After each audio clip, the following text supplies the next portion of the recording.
আগের ভিডিওতে দেখো আমরা সেট 1 এর প্রশ্নমান 2 এর 10টা প্রশ্ন সমাধান করেছিলাম। এবার প্রশ্নমান 3 এর প্রশ্নগুলো আমরা দেখার চেষ্টা করব। ওকে, দেখো বিভাগ খ ইউনিট 2 প্রশ্নমান 3 বলেছিলাম 3 এর কটা করতে হবে, দুটো করতে হবে। হ্যাঁ, 3 দুগুণে 6, 4টে প্রশ্ন দেয়া থাকবে, তার মধ্যে দুটো প্রশ্ন তোমাদের করতে হবে। প্রথম যে প্রশ্নটি রয়েছে দেখো, শতসত্য বচনাকারে দৃষ্টান্ত সহ ব্যাখ্যা করো। শতসত্য বচনাকারে দৃষ্টান্ত সহ ব্যাখ্যা, দৃষ্টান্ত দিতে হবে, শতসত্য বচনাকারটা কি সেটা ব্যাখ্যা করতে হবে। তাহলে প্রথমেই বুঝে নেওয়া যাক যে শতসত্য বচনাকার কাকে বলে।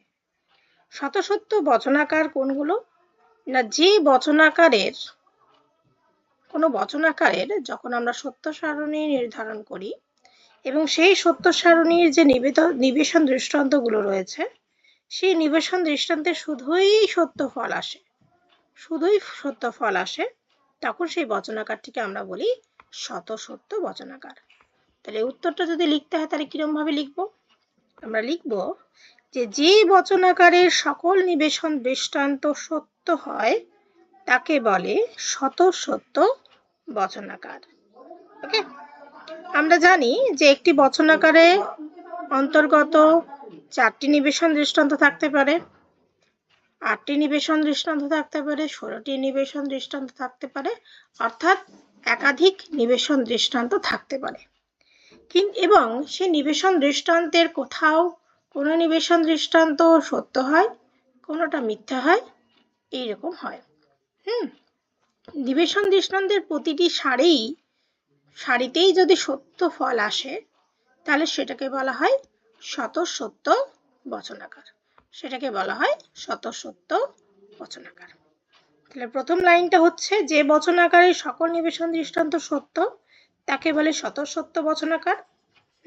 অর্থাৎ যদি কোনো বচনাকারের কেবল সত্য দৃষ্টান্ত ফল আসে, কেবল সত্য নিবেশন দৃষ্টান্ত পাওয়া যায়, তাহলে সেটিকে বলবো শতসত্য বচনাকার। একটা উদাহরণ মনে রাখবে শতসত্য বচনাকারের।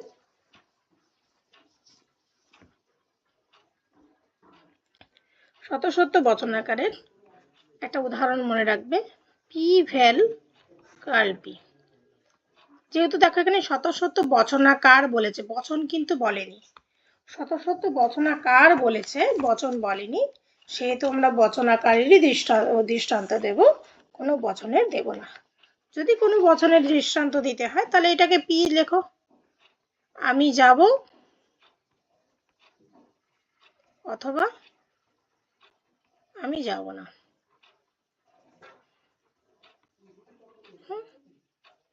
এটা হতে পারে, কিন্তু যেহেতু বচনাকারের দৃষ্টান্ত দিয়েছে সেহেতু, এবং এটাও যদি ব্যাখ্যা করতে হয় তাহলে এইভাবে তোমরা দেখিয়ে দেবে, এইভাবে তোমরা দেখিয়ে দেবে,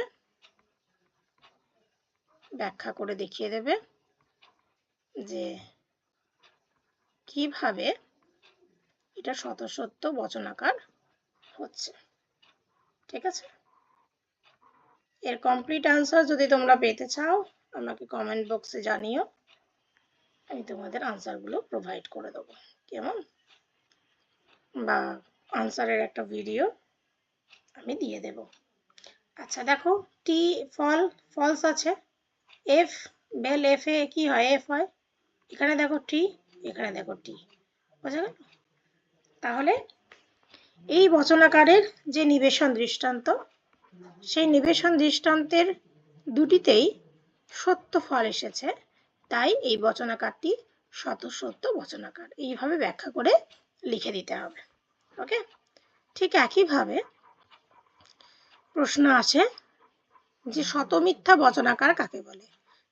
সত্য যদি ফল আসে তাহলে শতসত্য, আর প্রতিটি সারি যদি মিথ্যা হয়, অর্থাৎ নিবেশন দৃষ্টান্তগুলি যদি মিথ্যা হয় তাহলে সেটি হবে শতমিথ্যা বচনাকার। টি এফ মেশানো যদি ফল আসে তাহলে সেটা হবে আপতিক বচনাকার। মানে যদি ধরো মেন যে বচনাকার, সেই বচনাকারের প্রত্যেকটা টি, তাহলে সেটা কি হবে শতসত্য, প্রত্যেকটা এফ, তাহলে কি হবে? শত মিথ্যা। আবার টিএফ টিএফ এরকম যদি আসে তাহলে আপতিক বচনাকার। ওকে, এটাই তোমাদের ভালো করে ব্যাখ্যা করে লিখতে হবে। তাহলে শত মিথ্যা বচনাকার কাকে বলে? আনসারটা কি লিখবে বলো, লিখে নাও যদি লিখতে চাও। যে বচনাকারের সকল নিবেশন দৃষ্টান্ত মিথ্যা হয়, যে বচনাকারের সকল নিবেশন দৃষ্টান্ত মিথ্যা হয় তাকে শতমিথ্যা বচনাকার বলে। শতমিথ্যা বচনাকার বলে। যেমন যেমন একটা উদাহরণ হচ্ছে পি ডট কার্বি, মনে রাখবে। এইরকম করেও দিয়ে দিতে পারে, এটা দিয়ে দিতে পারে। এই বচনাকারটি কি সেটা তোমাদের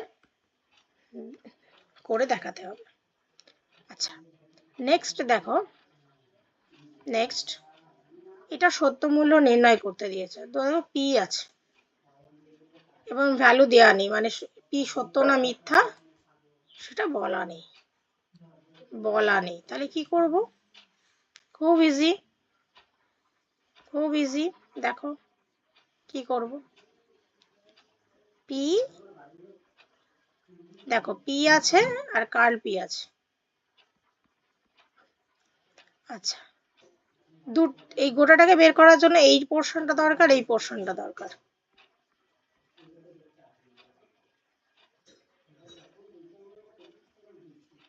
এই গোটাটা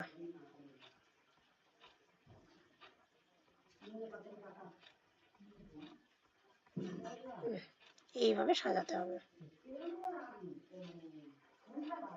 যেহেতু একটা ভেরিয়েবল তাই রো সংখ্যা হচ্ছে, সারি সংখ্যা হচ্ছে দুটো। একটাকে টি ধরো, একটাকে এফ ধরো। পি যদি টি হয় কার্ল পি হবে ফলস, পি যদি ফলস হয় কার্ল পি হবে টি। রিয়েলের ক্ষেত্রে দুটো মিথ্যা হলে মিথ্যা, দেখো একটা সত্য একটা মিথ্যা তাই সত্য, একটা মিথ্যা একটা সত্য তাই সত্য। ডটের ক্ষেত্রে দুটো সত্য হলে সত্য, অন্যথায় মিথ্যা, তাহলে দুটো সত্য নয় তাই এটা মিথ্যা, এটা দুটো সত্য নয় তাই এটা মিথ্যা। ভেল আছে, ভেলের ক্ষেত্রে এফ ভেল এফ মানে এফ, দেখো টি এফ টি, টি এফ মানে টি, তাহলে এটা কি বলো? শত সত্য। তাহলে সত্য মূল্য কি হবে?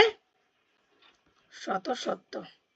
বচনাকারটি হলো শত সত্য বচনাকার, বচনাকারটি হলো শত সত্য বচনাকার। এইভাবে সত্য সারণী গঠন করে তোমাদের দেখিয়ে দিতে হবে। দেখো নেক্সট, বচনাকারটি সত্য মূল্য নির্ণয় করো। যদি কেউ অহিংসক হয় তবে মনে শান্তি আছে। কেউ অহিংসক হয় ইজ ইকুয়াল টু পি ধরো, মনে শান্তি আছে ইজ ইকুয়াল টু কিউ ধরো। ঠিক আছে, যদি তবে মানে ইমপ্লাইজ হর্ষ, তাহলে কি দাঁড়ালো তোমার বচনাকারটি? P implies Q.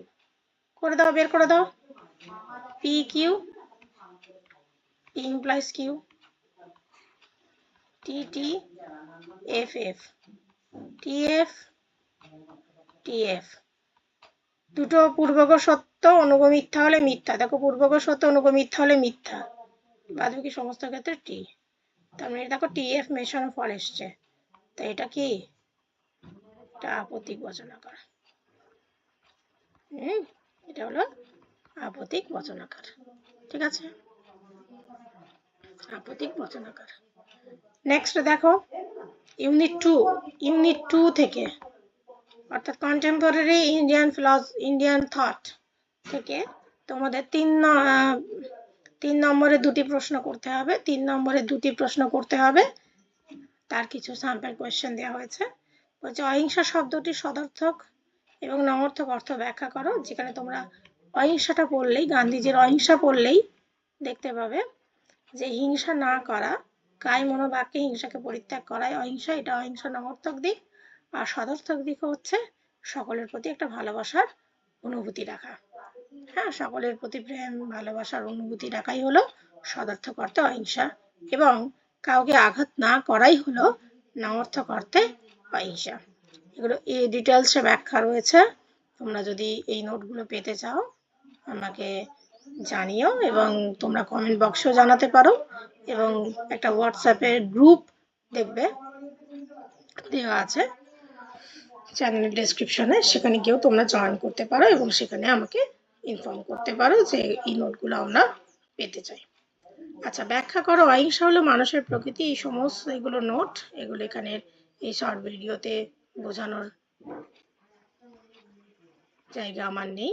এই প্রশ্নগুলো তোমরা ভালো করে করবে। গয়ে দেখো 6 নম্বরের যে দুটো ইউনিট 1, এটা ইউনিট 1 এর প্রশ্ন, এটা ইউনিট 2 এর প্রশ্ন। ইউনিট 1 দেখো আরোহমূলক লাভ কি, আর বৈজ্ঞানিক আরোহ অনুমানের স্তর বর্ণনা করো, কারণ ও শর্তের পার্থক্য কি। এই প্রশ্নটা খুব ইম্পর্টেন্ট। হ্যাঁ, এই প্রশ্নটা তোমরা করো, দুইও এটা আসতে পারে। অন্যয় ব্যতিরেকি পদ্ধতির সাংকেতিক দৃষ্টান্ত দাও, শুধু সাংকেতিক উদাহরণটা দিতে বলেছে। অন্যয় ব্যতিরেকি পদ্ধতিকে এই ডিটেলে ব্যাখ্যা করতে হবে না, আর জাস্ট যেহেতু 3 নম্বর আছে, তোমরা অন্যয় ব্যতিরেকি কাকে বলে এটা লিখতে পারো, লিখে তার একটা উদাহরণ দিয়ে দেবে, ব্যাস হয়ে গেল। তাহলে কারণ ও শর্তের পার্থক্যতে 3, তোমরা 3টে পার্থক্য অন্ততপক্ষে লিখবে। কারণ কাকে বলে, শর্ত কাকে বলে সেটা আগে লিখবে। লিখে তোমরা কারণ ও শর্তের মধ্যে পার্থক্য করতে পারো, বা পার্থক্য করে লিখেই প্রথমেই কাকে বলে সেটা 1 নম্বর পার্থক্যতে দিয়ে দেবে। আর অন্যয় ব্যতিরেকি পদ্ধতির সাংকেতিক যে দৃষ্টান্ত, আগে অন্যয় ব্যতিরেকি পদ্ধতি কাকে বলে, মিল দ্য সিস্টেম অফ লজিক গ্রন্থে অন্যয় ব্যতিরেকি পদ্ধতিকে যেভাবে ব্যাখ্যা করেছেন সেই ব্যাখ্যাটা লিখবে এবং দেন তার একটা সাংকেতিক উদাহরণ দিয়ে দেবে, তাহলেই হয়ে যাবে।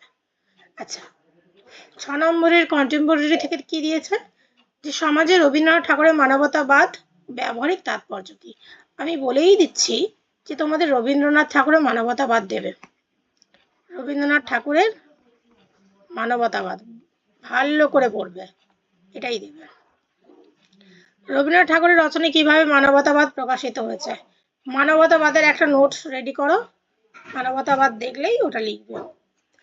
সমাজে স্বামী বিবেকানন্দের কর্মযোগ ব্যবহারিক তাৎপর্য কি, স্বামী বিবেকানন্দের কর্মযোগ আসবে, কর্মযোগের ধারণা ভালো করে একটা নোটেই সমস্তটা রেডি করো, এটাই থাকবে।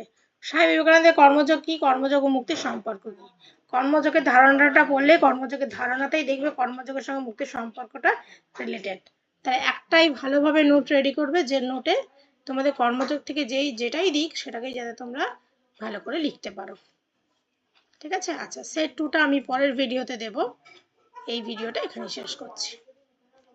তোমরা চ্যানেলটিকে সাবস্ক্রাইব করো, আমি পারলে এই যে উত্তরগুলো রয়েছে আর এই যে আনসারগুলো রয়েছে সেগুলো তোমাদেরকে ভিডিওর মাধ্যমে দিয়ে দেওয়ার চেষ্টা করব।